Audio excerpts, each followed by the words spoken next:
Well, happy third day, feast of the 3 days of the writing of the book of the law. And I'm not going to read the third chapter. There's plenty of videos and things like that. I posted one of Constance reading the third chapter this morning.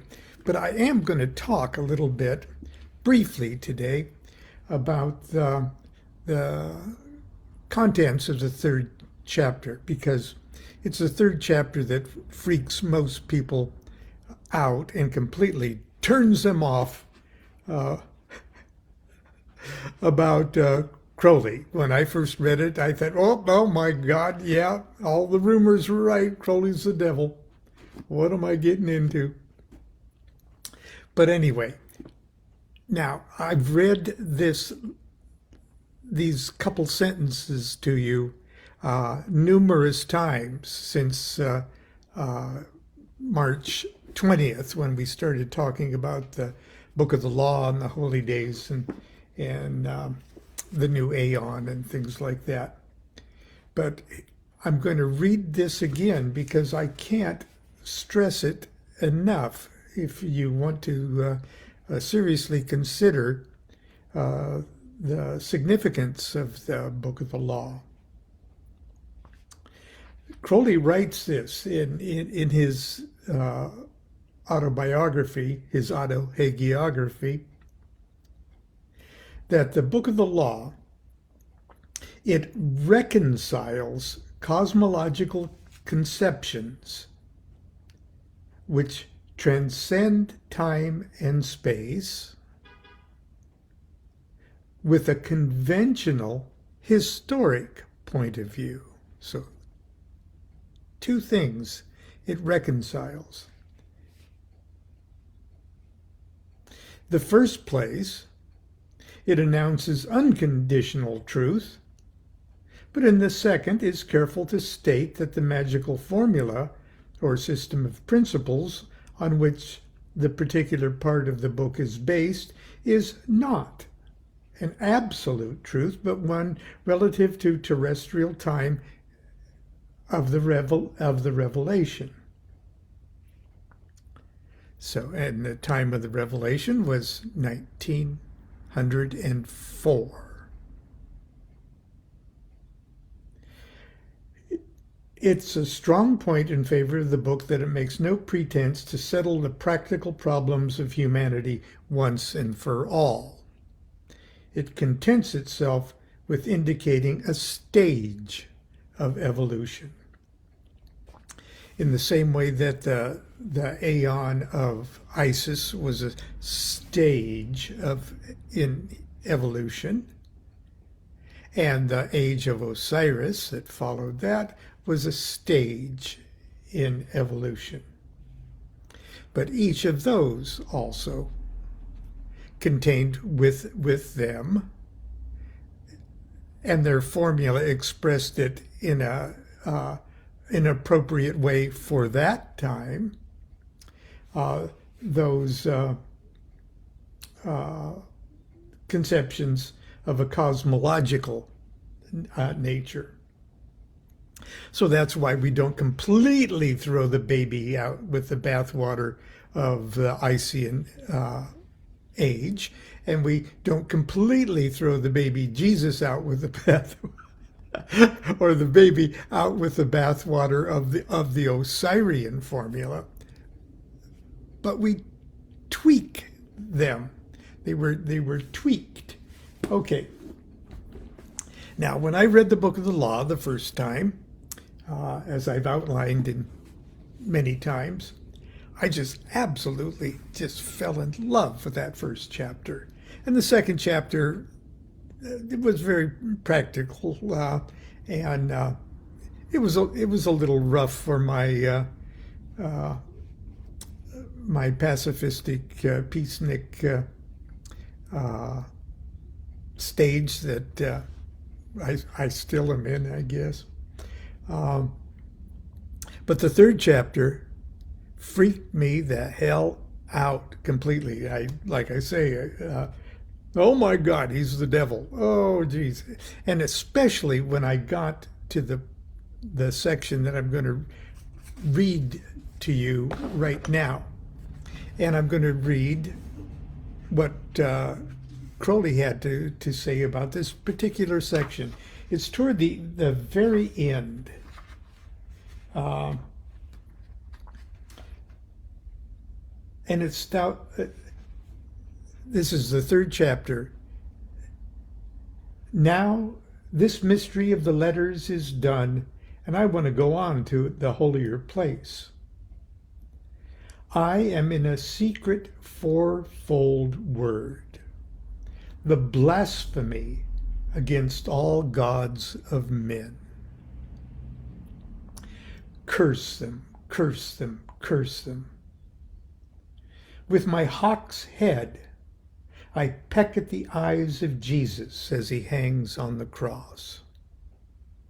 I flap my wings in the face of Muhammad and blind him.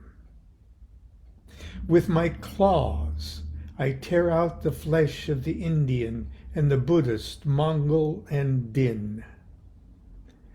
Balasti, Ompeda, I spit on your crapulous creeds. Let Mary inviolate be torn upon wheels. For her sake, let all chaste women be utterly despised among you. Also, for beauty's sake and love. Despise all cowards, professional soldiers who dare not fight but play. All fools despise. But the keen and proud, the royal and the lofty, ye are brothers. As brothers, fight ye. There is no law beyond do what thou wilt. Okay, so that's verse 48 through 60. And here's what Crowley says about that. And this is taken from the later, both commentaries, an early one and a later one. And I think this is more or less from the later one. Because the earlier one just says, appears to be plain instruction in theology and ethics. I do not understand din. Balasti equals 358, and Ompeda perhaps 210. That's, in other words, early on, Crowley was saying, I don't know what the fuck this means. Okay. The later one says, the evident and later I think it means around 1921. The evident interpretation of this is to take the word, okay, now we're talking at the, now I am in a secret 4-fold word, the blasphemy against all the gods of men. The evident interpretation of this is to take the word to be do what thou wilt. 4-fold word. It is a secret word because its meaning for every man is his own inmost secret.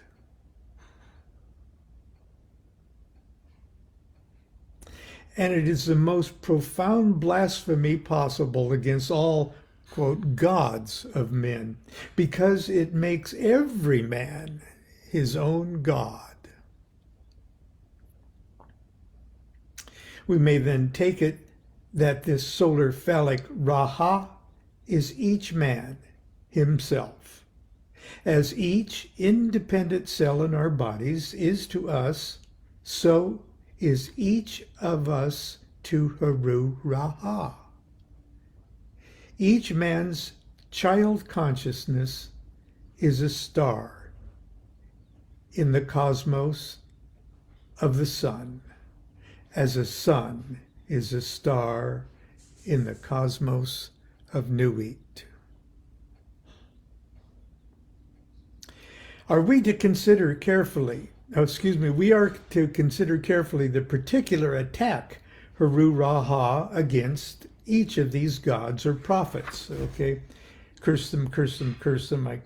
With my hawk's head, I peck at the eyes of Jesus as he hangs on the cross. I flap my wings in the face of Muhammad and blind him. With my claws, I tear out the flesh of the Indian, the Buddhist, the Mongol, and Din.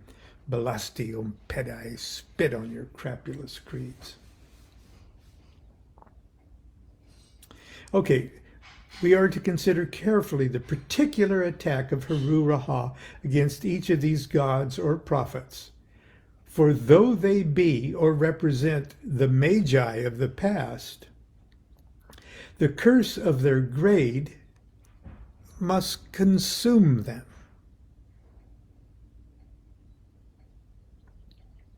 The grade of Magus is up there in number 2 on the tree of life. That's why the new formula that their word announces is perfect and makes perfect sense above the abyss.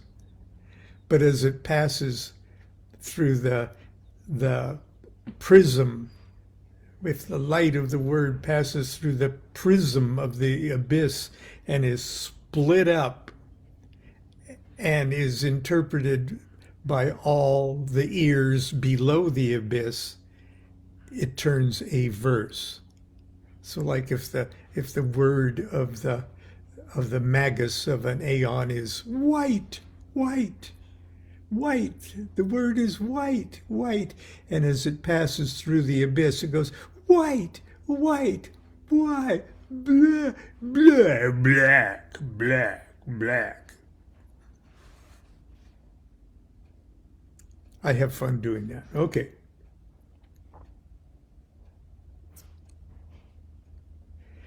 We are to, thus it is the eyes of Jesus, his point of view, that must be destroyed. And this point of view is wrong because of his magical gesture of self-sacrifice.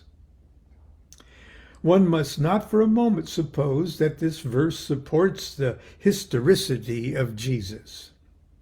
Jesus is not and never was a man, but he was a God, just as a bundle of old rags in a kerosene tin on a bush may be a god. There is a man-made idea built of ignorance, fear, and meanness for the most part, which we call Jesus, which has been tricked out from time to time with various gods from paganism and Judaism. The subject of Jesus is most unfortunately too extensive for a note. It's to be treated fully in my book 888. And footnote says Liber 888 did not survive, but Crowley incorporated some of the ideas in an unpublished work which has survived, entitled The Gospel According to St. Bernard Shaw.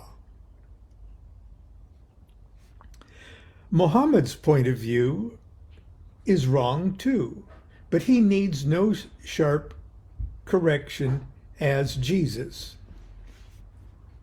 Now remember, Crowley's writing this probably 1921. It is his face, his outward semblance, that is to be covered with his wings. The tenets of Islam, correctly interpreted, are not far from our way of life and light and love and liberty. This was in 1921. This applies especially to the secret tenets. Okay, and then he refers to the teachings of the Sufis. The external creed is mere nonsense suited to the intelligence of people among whom it is was promulgated. But even so, Islam is magnificent in practice. Its code is that of a man of courage and honor and self-respect, contrasting admirably with the cringing cowardice of the damnation-dodging Christians and their unmanly and dishonest acceptance of vicarious sacrifice and their currish conception of themselves as born in sin. Miserable sinners with no health in us.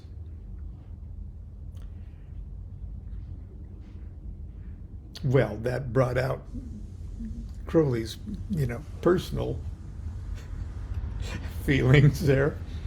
The Indian, because it says, I tear out the flesh of the Indian, the Buddhist, Mongol, and Din. The Indian, the religion of Hindustan, metaphysically and mystically comprehensive enough to assure itself the possession of much truth, is in practice almost as superstitious as the false Christianity, a faith of slaves, liars, and dastards. The same remarks apply roughly to Buddhism. Mongol, presumably reference to is to Confucianism, whose metaphysical and ethical flawlessness has not saved its adherents from losing those ruder virtues which are proper to a fighting animal, and thus yielding at least a civilization coeval with history itself to the barbarous tribes of Europe. Din, which means severity or justice, may refer to the Jewish law rather than to the faith, Adin, of Islam. Assuming this, the 6 religions whose flesh must be torn out cover the whole globe outside Islam and Christianity. Why assault their flesh rather than their eyes, as in the other cases? Because the metaphysics or point of view is correct. I take Judaism as Kabbalistic, but the practice is imperfect. The sound balasti suggests hurling or blasting. Ompeda is not too fantastically onomatopoetic for an explosion. Balasti, ompeda. Okay. Then he goes on quite a bit about Mary, because Mary and Violet be torn upon wheels, and he does a marvelous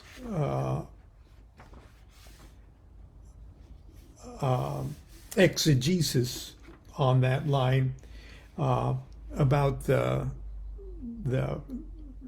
freedom and the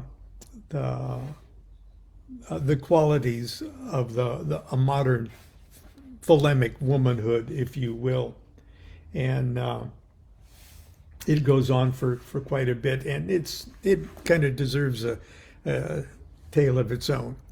But anyway, today's the last day of the feast for the 3 days of the writing of the Book of the Law for 2023 EV, and I've really enjoyed our discussion on the reception of the Book of the Law and the events of 1904, and but I am looking forward to talking about other things from for the rest of the year. Until tomorrow, continue to be good to yourself, be good to each other. Do what thou wilt, shall be the whole of the law. Love is the law, love under will.